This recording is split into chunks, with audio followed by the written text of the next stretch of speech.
sport is like the national pastime. That's But in true. the Philippines, some might say that pageantry is the pastime. That's true. You know what? In the Philippines, we have pageants all over the places. Yes, we have pageants in the barangay, in school, national, local. That's why we really love Miss Universe. It's like it's giving pride and putting the Philippines back on the pedestal. That's why there's an added pressure as a candidate coming from a pageant-loving country. But it's a good pressure. I always look up to our former Miss Universe Philippines. They really did well in the competition. And now this is my time to show who I am, to offer what Rabiya can show to the rest of the universe. So I'm very happy. And at the same time, I'm excited to make all my kababayans proud. And hopefully I do. Why do you think it is that the Philippines love pageants? They have appreciation for beauty. We do love pageant because we used to think that we wanted to be included in the world. I have to be honest, in the Philippines, my skin color used to be not the standard of beauty. I was obsessed whitening my skin because these are the kinds of beauty queen we see on the mainstream. But things were different now. That's why I'm very proud to be a morena. In the Philippines, we call it morena. It's brown skin girl. And to be able to represent, my color, my identity as a true Filipina. Tell me about your journey to being crowned Miss Philippines. In a world that, in a country I should say, that loves pageants. That must have been a very intense process. Tell me about your journey to being Miss Philippines. Well, my journey was crazy. You know what? I started to be a dark horse. Nobody noticed me. Nobody knows I was in the competition up until the preliminary and the coronation night. And when I won, I received different comments. Of course, there were people who didn't expect me to do well, who think that I cheated. That's why I need to redeem myself in Miss Universe. I really need to do well in this competition. And the thing is, I love pressure. I love criticism. I get better every day with that. You tell me I cannot do that, I turn to you and I'm going to say that, no, I can do it for myself.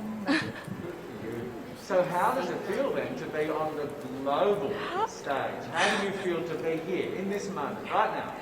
It's crazy, but I'm overwhelmed with the support, not just from the Filipino community, but also from Thailand, Latin countries who do appreciate me as a candidate, as a person.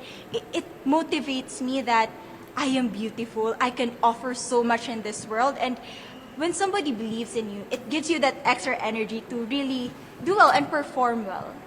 Do you have a sense with the girls, all of the girls competing, you're competing, but is there a sense of camaraderie with all of the girls? Is there like a real spirit to, sort of motivate each other to do better?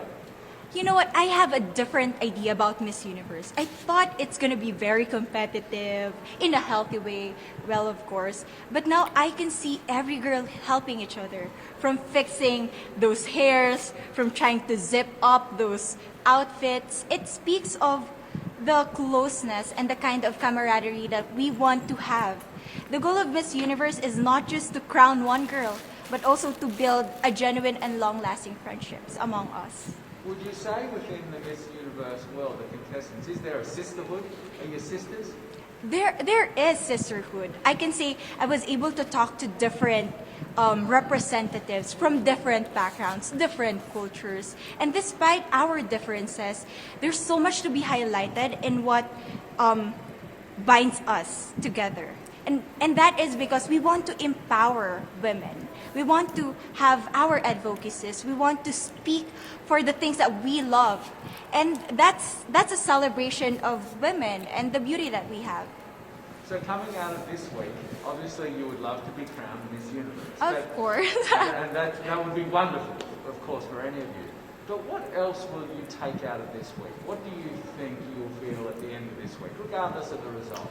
How will you be a different person? It's the growth and the development that I was able to have during preparing for this dream. I will be honest, there was a moment that I lost my identity. because I was put under pressure. I was in that position in which I feel like I'm not good enough. I'm not a good representative of my country, but I was able to bounce back stronger.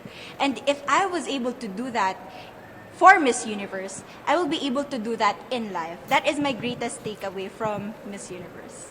Okay, so the Philippines have a huge amount of fans. Yes. I want you to give us a little bit of a message to the fans here and at home. But send a message. What would you say to all the fans in the Philippines? To all my fans from the Philippines and from all over the world, maraming salamat po. Thank you so much for loving me and for believing in me. It means a lot to somebody who is so naive in this industry, who has no idea how to become a beauty queen on the first day of my journey. But because of your love and support, I was able to be the woman that I am today. And regardless of the result, I may or I may not win the crown, but one thing is for sure, I'm gonna make you all proud.